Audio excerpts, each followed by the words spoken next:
This is the guy called Balfour. He worked for the British government. He's the foreign secretary during David Lloyd George wartime government. So all this happening during World War I, 1914 to 1918. The Balfour Declaration, which addressed to Rothschild, happened in 1917 as preparation to build a national home for Jews in Palestine.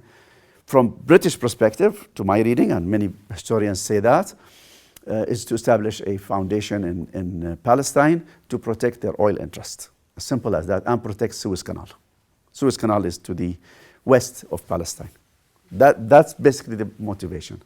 There's nothing to say about the Jewish suffering from British perspective. It's been utility and utilizing them for their own means. So as they did with any other nations. Now, so this is the document. I want to read it for you. I want to just highlight a few sections. What it says, I have much pleasure conveying to you, which we mean Rothschild, on behalf of the Majesty government, the following declaration of sympathy with Jewish Zionist aspiration. There's no sympathy. I want to say this up front. It's like a business interest, right? I mean, if you think there's sympathy, you are fooling yourself. That's how colonial powers work. I don't believe that they have any word called sympathy. But anyway, you can disagree on that one or agree. That's my position. Sympathy with the Jewish Zionist aspiration, which has been submitted to and approved by the cabinet. So the cabinet is the British government cabinet. They approved it. And what this says, His Majesty's government view with favor the establishment in Palestine. That's a new concept in Palestine now, by the way. It's between the river and the sea things, really.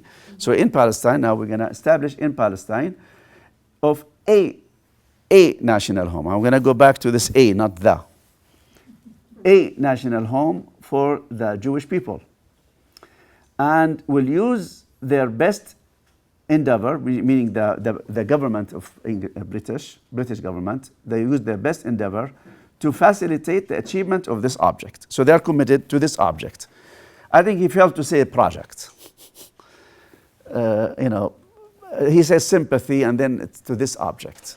I think that's how he sees things, the business deal. It's a business deal.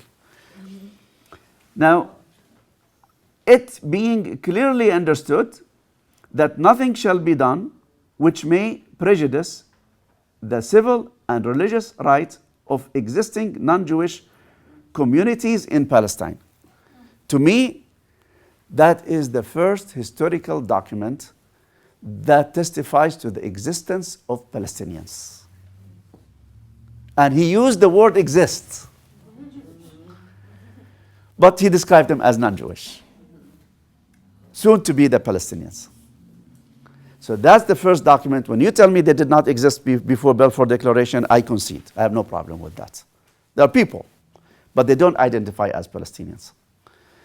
With this document now, you have a word saying exists. So nobody can say that they don't exist. It's number one. So what he's saying, it's being clearly understood that nothing shall be done which may prejudice the civil and religious rights of existing non-Jewish communities in Palestine. So he always focuses the civil and religious right. Religious right because that's all what the British see. When they walk into any community, they divide them based on religion for their own means because they want to pin them against each other, basically. And the civil, to me, it's a promise. When you are not going to invade on person's civil rights, the least you say then you should protect their lives. That's the least. I mean, there's a big item there. But the least is their lives, which didn't happen there. So the contract, in a way, which was not honored. And we see why I'm saying it's not honored. So existing non-Jewish communities in Palestine or the rights and politicals. Okay, another paragraph in it. The non-Jewish in Palestine also, so it should not jeopardize, or the rights and political status enjoyed by Jews in any other country. Why this paragraph? Why they added it? First of all, in it you see, or the rights and political status. So there is a recognition for something called political status. But that's not applicable to the non-Jewish, right? They didn't say anything about the political status of the non-Jewish, but it's only the political status of the Jewish. Why that became important? Because imagine if I'm a Jewish person living in England or France, and now you're telling me that I have the Jewish national home. Later on they changed it to "a" for that reason. If you're telling me I'm a Jewish in England, in London, and the national home is in Palestine, that means I'm no longer a British subject. My national home is in Palestine, the national home. So that means that Jewish people need to be kicked out. So that's why I say, I think it's anti-Semitic document. I think the whole thing is anti-Semitic. They have to change it. So now they said, okay, a national home, meaning that they're accepting that Jews can live somewhere else outside Israel. Outside, actually, there was nothing called Israel at the time. That Jews can live somewhere outside Palestine. That's why they made it a national home, meaning there's other national homes somewhere else. Could be in England, could be in America. So that solved that problem. And then for a Jewish living in, and they asked for it. I mean, there was Jewish people from London, they're pushing for it. They are supportive to the Jewish cause, but not to a degree that they're going to lose their own identity. So they said, okay, well, also we need to put on this document that statement saying our rights here, our political status here should not be infringed upon. And with that came this document that speaks for the right or the establishment of a Jewish home in Palestine, but it should protect the non-Jewish without saying who are those people, and it should also not invade on the political rights of the Jews who are living outside Palestine. Now, with that document, then he closed. I should be grateful if you would bring this declaration to the knowledge of the Zionist Federation. And he's asking Rothschild, not Chaim Weizmann, who's more influential in the government, but he wants this guy to deliver the message. And with it, he's expecting some support to their war effort, basically, during World War I. So they're selling the land, basically, that they don't have. I mean, that's what basically the end of the day, and what the British did here is they sold the land, they conquered, after they conspired on the Ottomans, brought all those people to fight the Ottomans. Then they acquired the land. You see them walking in Jerusalem now. And they own the land, they think they own the land. And now they're gonna get some profiteering out of it. So they figure out the Jews have the money, and then we can work with them and give them these promises. And so it's a business. It's a business deal. That's how I see it. Now for an average Jewish person, he does not see it this way. So we don't want to be shifted from Jewish perspective. Again, let's imagine I'm an average Jewish person living in Poland, what's now Poland, or East or Russia, or being massacred. My family is massacred, and my business is destroyed, and there are pogroms, and I'm gonna lose my life. What are they gonna do? They're gonna think of liberation. And so that national Jewish thinking is, you can argue, genuine. I mean, they want to survive, but they were taken advantage by the colonial powers who sucked them into this conflict and convinced them to come in to advance their own ambitions, but in reality they are advancing the British agendas and ambitions in the Middle East. Now, where did that go? After the collapse of Ottoman Empire and the British army walking into Palestine and Jerusalem, they have to make it legal now, because it's not legal. It's just a matter of walking in with an army. So they established the League of Nations, and in the League of Nations now it's become the legal authority internationally to give a mandate to the British government to manage and administer Palestine, and that the League of Nations incorporated the Balfour Declaration, and basically word by word they put it in the mandate. So now it became a legal document for somebody who really don't own the land. It wasn't, by the way, the mandate for Palestine was not a document to about ownership. It's about administrative responsibility. It is a trustee, meaning the international community trusts the British government to establish a government in Palestine that's called Palestinian government, to take care of people within the conditions in the Balfour Declaration, that is a national home for Jews, without infringing on the rights, the religious and civil rights of the Palestinians. That was a promise. That was the conception of the new state developing in the Middle East. Nothing in the document says displacement of Palestinians. There's nothing in it to say, well, Palestinians must leave. So you can argue that it was the duty of the British government is to protect the Palestinians, which they didn't. And you can see this unfolding in my next conversation about the 1947 event when the British government just left the Palestinians basically to be killed by gangs. And that's not a reflection on the Jewish or anything like that. There was gangs. When you have a state of no laws and British getting out, you're going to see gangs. So Palestinians, they were exposed to those gangs, and they have to, many of them got to get out to preserve their lives. And then they say, oh, they went out, they left. They did not leave. We're going to get to this next Saturday. So that's the document, the mandate. And just a few things in the mandate. I just want to read it for you. So the languages for instance, Palestine should be the English, Arabic, Hebrew shall be official language of Palestine. Beautiful words. You know, I mean, there's nothing into it. They want to build a country for everybody, respecting their languages. I mean, words are something, actions are something else. And then it says also they have a plan, Article 28, in case the mandate is terminated, what they're going to do, basically. If you read the details, basically, they are transitioning their responsibilities to the Palestinian government. How is the Palestinian government? There's no specifics in it, but it is built in the form of respect. They're respecting the language, the religion, the civil rights. So there's nothing in it to say that you have to exclude the Palestinians in a way. You did not recognize their political status, but you still have to have something to manage the population that's under your wings, respecting their religion, respecting their civil rights, respecting their language. So that's the character of what was supposed to be the Palestinian government after the withdrawal of the British troops, which never happened. We're going to know why later on. This is a picture I took from internet. Why I liked it?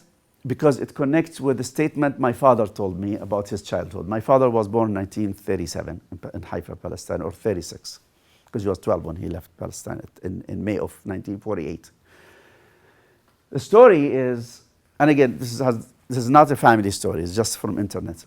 But the story is that he was playing with a friend who is Jewish. Her name is Sarah. So I pictured, probably Sarah is somewhere here. I don't know if that's true or not. And maybe my father is somewhere sitting there. Who knows? But that's how the life was in Palestine in the 30s and 40s. The Jewish and Arab community, Muslim community were integrated. And somebody may argue that those kids are Muslims or Christians or Jews. But based on the story my father told me, that his friend in school was a Jewish. Her name is Sarah. Now Sarah was playing with my father, and then my father said that her older brother didn't like it. And he went and kicked him. And he told him, you guys gotta get out. And basically what I understood from the story is you're going to get out of here.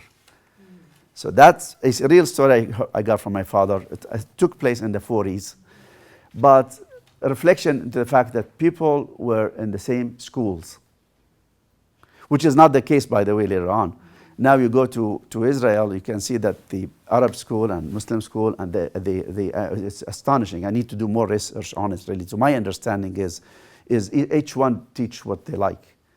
And I think people are indoctrinated right and left. This is my personal opinion. I did not study that subject, but it's worth studying. I'm sure there's a lot of study about it. What are they teaching those kids? So in both sides, maybe. So they grow up so hateful to each other. And that's something needs to be looked at very seriously. So that is those people are from Palestine. This is from the 30s. Educated, nicely dressed, ambitious. Of course, all men, but that's how the world was. But all of those wanted to be somewhere in life, and their life was completely destroyed maybe less than 10 years from this picture. So with that, we have a movie which I'm going to show 20 minutes of it, really. But I like that movie, and I'll let the movie speak for itself, really.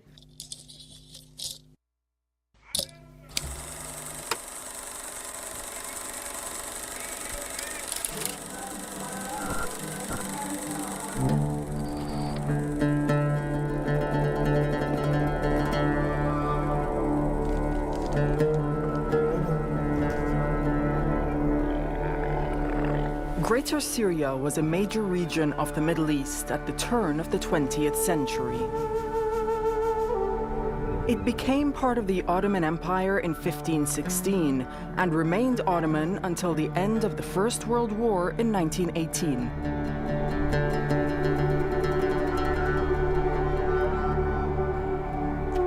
Greater Syria's southern province, Palestine, was an active part of the Ottoman world.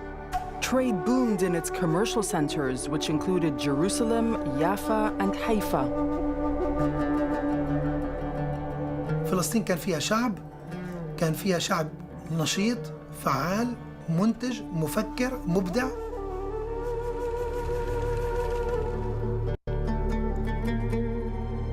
But the First World War changed everything.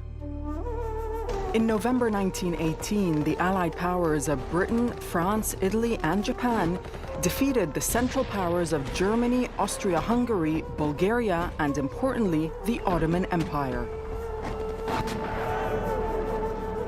Britain and France conspired to divide Greater Syria to their best advantage. But they could not agree on the future of Palestine. So in 1920, the League of Nations put it under interim British control or mandate. Some Christian and Zionist Jewish writers describe Palestine as, quote, a land without a people. منذ قرنين وأكثر والحركة الصهيونية المسيحية غير اليهودية ابتدأت قبل الصهاينة اليهود بالادعاء إنه فلسطين لا يوجد فيها أحد، شراذم بدو، شراذم فلاحين، لا يوجد شعب ولا يوجد حضارة، لا يوجد زراعة، والأخبار أنه لا يوجد شيء في فلسطين يستحق الذكر. هذا سبق حتى مولد هرتزل هذا الكلام. But this film looks at the region in the 20th century from a different perspective. Here, historians and personal testimony by contemporary witnesses argue that, far from being an empty wilderness, Palestine was a vibrant Arab country with a developing commercial and community infrastructure. This is the other side of the Palestinian story.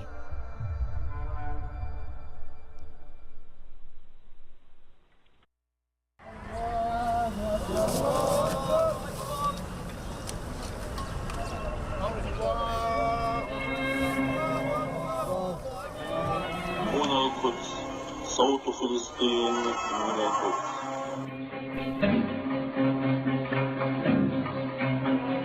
مستمعينا الأعزاء، أهلا ومرحبا بكم مع حلقة جديدة من برنامجنا.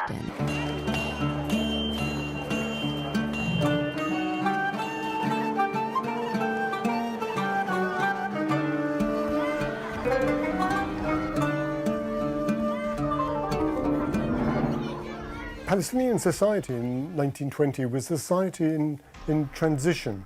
It was the period of globalization that had led in the last quarter of the 19th century to a degree of development, certainly in the cities, Jaffa, Haifa, and to some extent Jerusalem.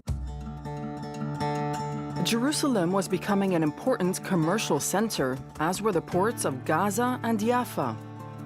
They combined to turn Palestine into a trading hub with Europe, North Africa, and the Middle East. These old trading records in the Jerusalem archives are evidence of its business activity. Jerusalem exported soap to Egypt, Italy, and Greece through Gaza, grain to Egypt, Rhodes, and Dubrovnik through Jaffa, cotton to France and Izmir, and antiques and religious gifts to Istanbul, Italy, Portugal, and Spain.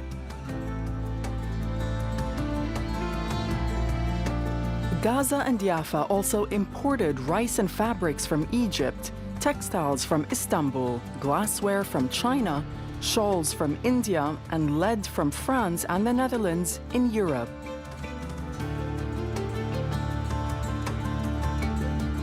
Through trade, Palestinian cities kept pace with developments in the rest of the world in the late 19th century.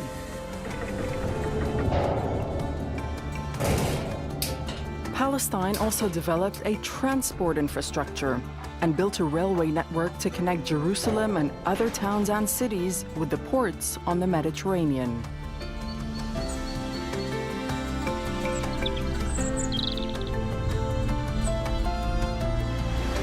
The opening of Jerusalem's main train station was a landmark event in this part of the Ottoman world.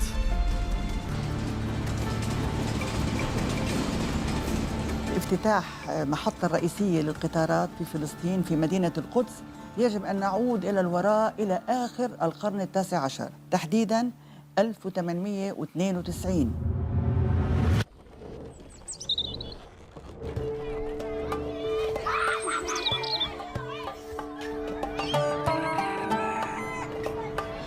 كان في الواقع حدثاً لا ينسى. جاء من الأستانة، يعني من إسطنبول، وفد يمثل الحكومة العثمانية على أعلى المستويات، وصل إلى القدس، وكان أيضاً طبعاً المتصرف، وكان أيضاً جميع السفراء والقناصل المتواجدين في مدينة القدس. والمدينة بأعيانها بعائلاتها، البسط، السجاجيد، كلها موجودة، وأيضاً الأطعمة والشراب للجميع كان متوفراً، والناس بالانتظار 3 ساعات والجميع ينتظرون.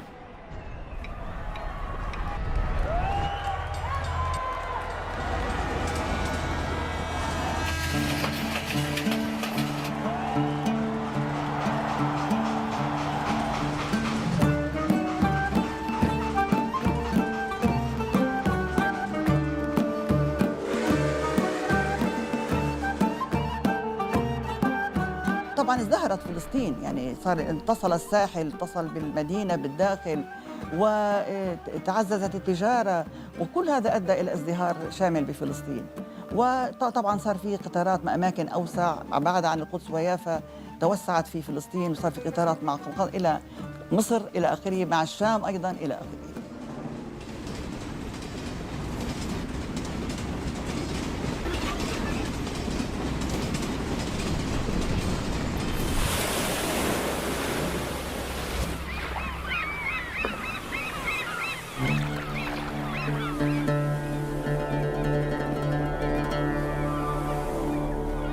من النص الثاني للقرن التاسع عشر العثمانيين بقرروا يستثمروا في شبكة مواصلات كبيرة جدا تربط يافا في مناطق مختلفة من فلسطين، وبعدين النقل البحري بربط يافا في جزء من الدول العربية القريبة لإلنا زي لبنان ومصر، وفيما بعد كمان تدخل كمان سكة الحديد. صار ارتبطت السكة الحديد، كان في مجال الواحد يطلع بالقطار يافا، حيفا، بيروت، دمشق، يافا، غزة، القاهرة. أنا سيدي مثلا كان يحب يسمع زجر، سيدي كان يجي على برج الساعة بيافا، ياخد تاكسي هو واصحابه، ينزل بشارع الحمراء ببيروت.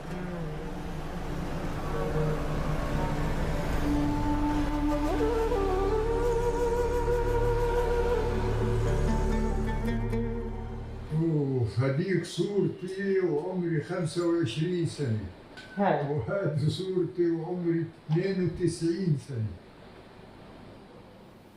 يافا كانت بلد صناعي، فيها جراجات وفيها محاديد وفيها عمال 11 معمل بلاط زي هذا كان بيافا.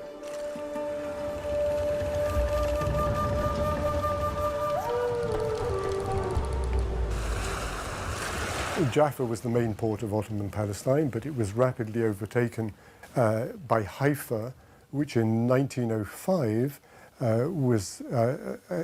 achieved a very important step forward with the arrival of a branch of the Hejaz railway that was from Damascus to Der'a in southern Syria, and it was extended to Haifa. So after that, you could travel by railway from Haifa to Damascus and to Medina in modern-day Saudi Arabia. And the significance of that was it linked up maritime routes in an age of European colonial expansion and industrial expansion to overland routes, and that was later used to connect to places as far away as Kirkuk in northern Iraq, which is obviously an oil producer to the wider world.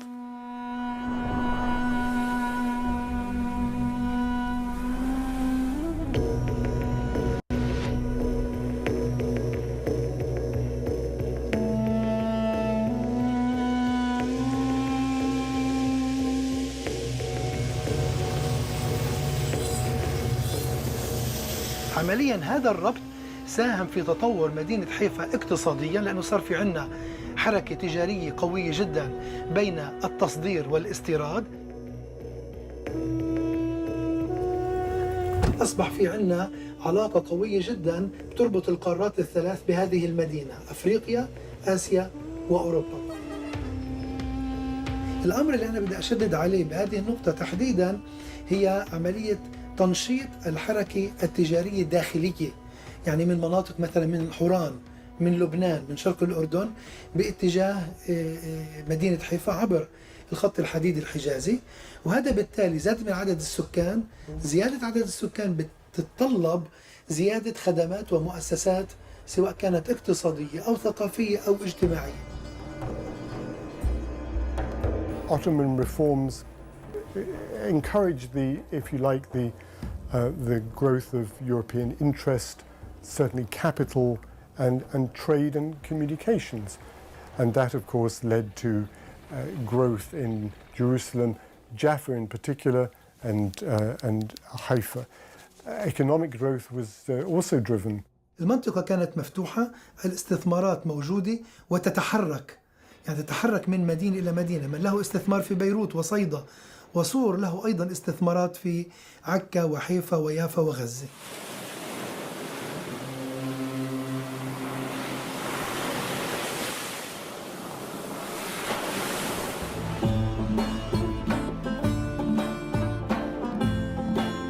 في استثمارات من كل فلسطين، في استثمارات من تجار نابلس والخليل والقدس وغزة، وتبادل تجاري، في حركة تجارية جبارة طبعا بهذه الفترة. بطبيعة الحال أنه هذه العملية احتاجت إلى أيدي عاملة كثيرة جدا، سواء كان للخط الحديدي أو للحركة التجارية في المدينة، مع تطور الميناء العثماني اللي كان موجود.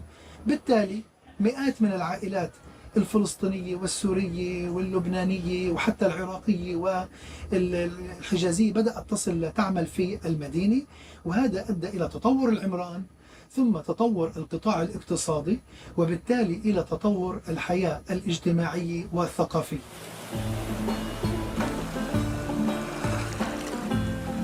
بيافا أو بفلسطين بالكامل، العمال اللي كانت تيجي عليها من أقطار الشرق الأوسط، فيش بلد ما كان لهاش عمال بيافا، من لبنان، سوريا، الأردن. So it is prosperous. It is also, he mentioned about connected with the neighboring Beirut, Damascus, all those countries, all those cities, and there was no boundaries at the time. I mean, it's all economic connectivity that's fueling the economy. And people really, I mean, to a degree, that it started with the Ottomans, the prosperity started with the Ottomans, and then the British built on it in a way. From that end, they've done a good job for the country. From the other end, they destroyed it. So two things were happening at the same time. So it depends who you ask. So that's why two things happen at the same time. If you ask a person who want to justify the displacement of Palestinians, they focus usually on the industrial growth. And for some reason, they make the story as if the Palestinians has nothing to do with it. It's all one-sided story, like, oh, somebody came in and we built it. It was forest, or it was forest. No, we made it forest. It was a desert, like Mark Twain was walking there, and we made it forest. Like the Palestinians don't exist in it. And the whole story does not. Where are the Palestinians? Did they do any work? Nope. They are from Arabia. Have nothing to do with the story. How about we just bring them in to the story? And yeah, I agree that the Industrial Revolution that took place didn't happen because of the Palestinian brains. We were not that sophisticated at the time, at least. But let's talk about the story from both sides and see how they were building that beautiful city that later on was divided by political agendas and certain religion affiliation to the benefit of the colonial powers. Please go ahead. I thought I knew a lot about it, but it turned out more than half of what you had to present today, I had no idea about. I'm very happy to hear that, really. So I've done a reasonable job. I wanted to raise one point. It's my understanding that in the same period, especially in the 1920s and 1930s, many working class Jews throughout Europe in the Bund opposed the Zionists. They were against it. They felt that their home was where they were. Yes, yes. And so it's also one-sided to think that all Jews wanted to. Agree.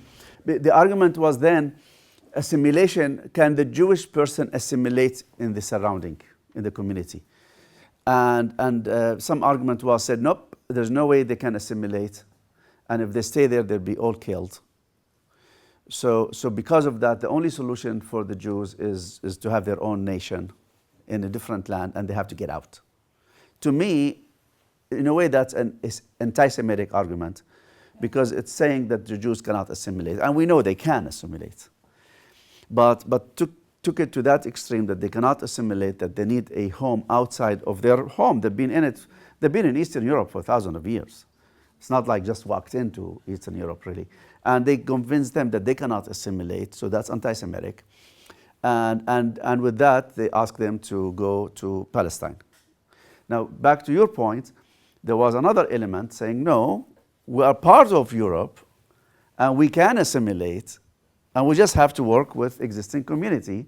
Granted, the level of violence was so high, and resulted in to a degree that the argument of getting out of Europe was convincing, because you see people dying, you have to get out.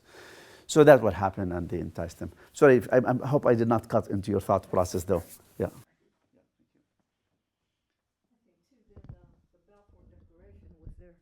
With that comment toward the end, also gave, against the Jews, it gave them rationale to kick them out, because they said that Yes. they were not, they were more loyal to their homeland than they were to the Absolutely. European city or country that they were living in. Yes. It became a document that if you believe that your national home is not Europe, then what are you doing here? So, and that's why many Jews said, oh, come on, I've been here for thousands of years, I have political status, I have my business, and everything, and now you're going to tell me, because there's a national Jewish home, I need to forego all this and leave to Palestine. And now you also have, not only this, now you have a document that's saying that this is Europe, is not my home anymore. And I think that's anti-Semitic. So when you think about it, it's the document that the whole thinking process at the time, the colonial thinking process, was not sympathy with the Jews. It rather was an anti-Semitic thinking process against the Jews to make believe that they are building something for them, But they are really building, it was a trap. The trap. They put them into a situation where now they have to go head to head with new people who are native for that land, Palestinians. That's not to take away the connectivity of Jews with the Palestine from multiple, historically, but thousands of years though. Most Jews by then established a lot in Europe. Like me telling me now, go to Palestine, I probably wouldn't go. I mean, my kids, my family, I mean, I would love to visit Palestine, but I don't have to. And then they would tell me, oh, we established a national home for Palestinians in Palestine. So they're going to strip my US citizenship now because there's a national home for Palestinians. That's nonsense. And the same thing happened to the Jewish people. You know, they've been in Europe for thousands of years, not even, you know. And now they're going to threaten to be, you know, sent to Palestine. Then they made it a national home to prevent that kind of from happening. So now what happened next, and I'm going to close there because that will be the introduction for the next, what